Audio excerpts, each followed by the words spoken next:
Let us start a new chapter, chapter 4, that is diversity in living world.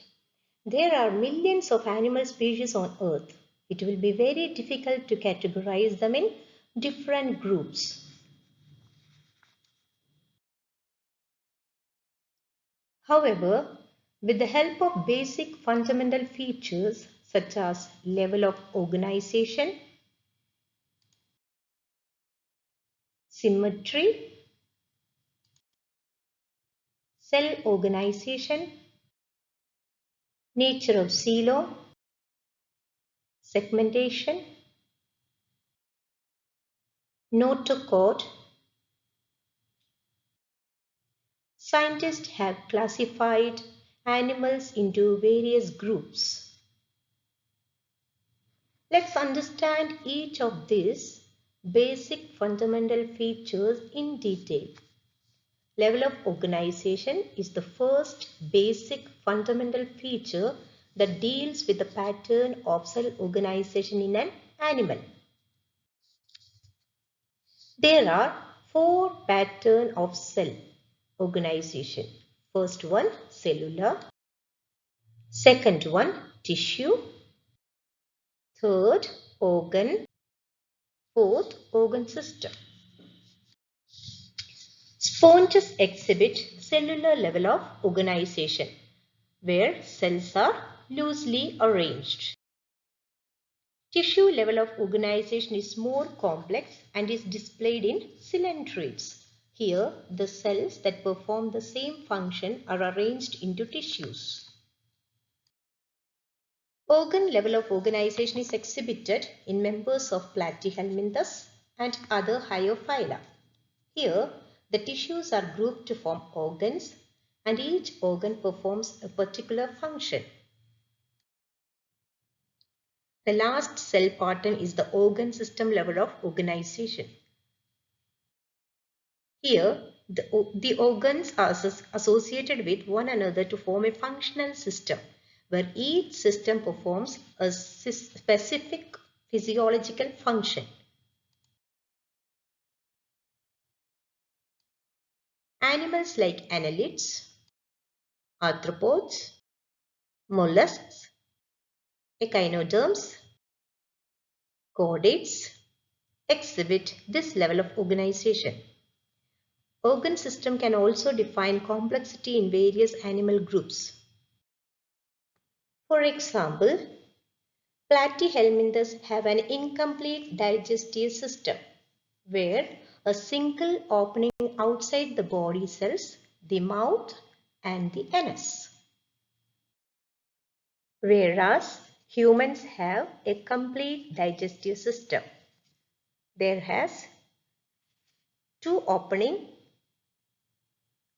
the mouth and the anus. You will also find two types of circulatory system in animals, open circulatory system and closed circulatory systems. Symmetry is another feature by which animals are classified. They can be asymmetrical like sponges or have radial symmetry like cylindrids, ctenophores and echinoderms. However, most animals like annelids and arthropods have bilateral symmetry.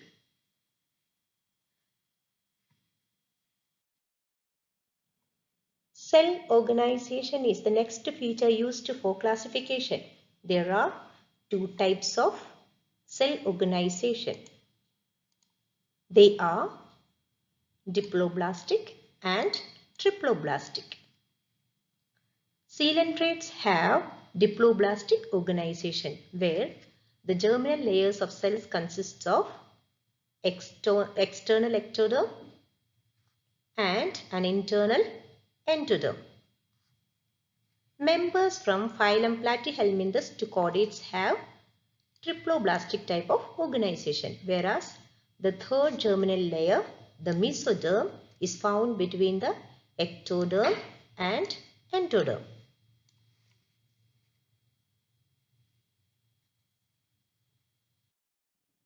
The fourth important feature by which the animals are classified is the nature of coelom. The coelom is the body cavity lying in the mesoderm. The presence or absence of this cavity helps classifying animals.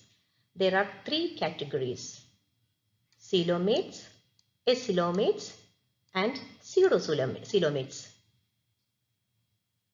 Coelomates are animals that possess a body cavity such as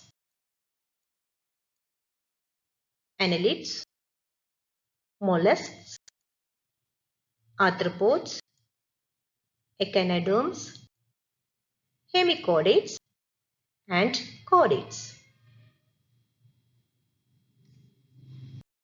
Acoelomates are animals in which the body cavity is absent.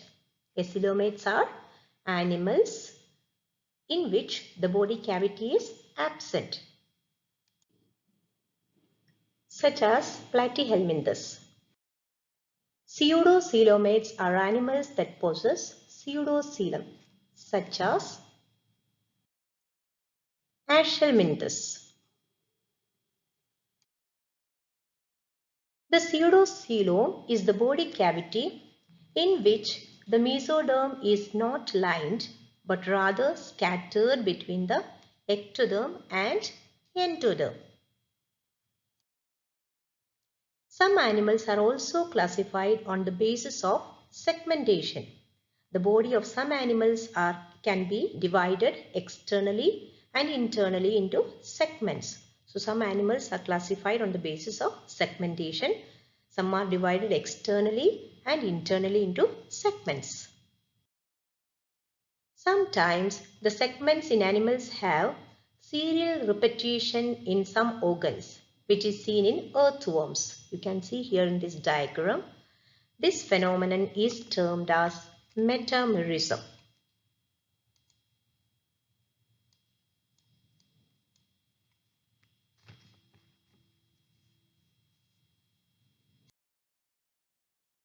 One of the most important features for animal classification is the presence or absence of a notochord.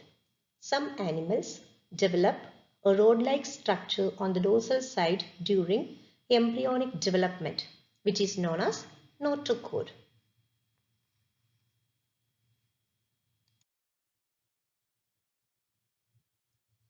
Animals with notochord can be called as chordates, while animals without a notochord are called non-chordates.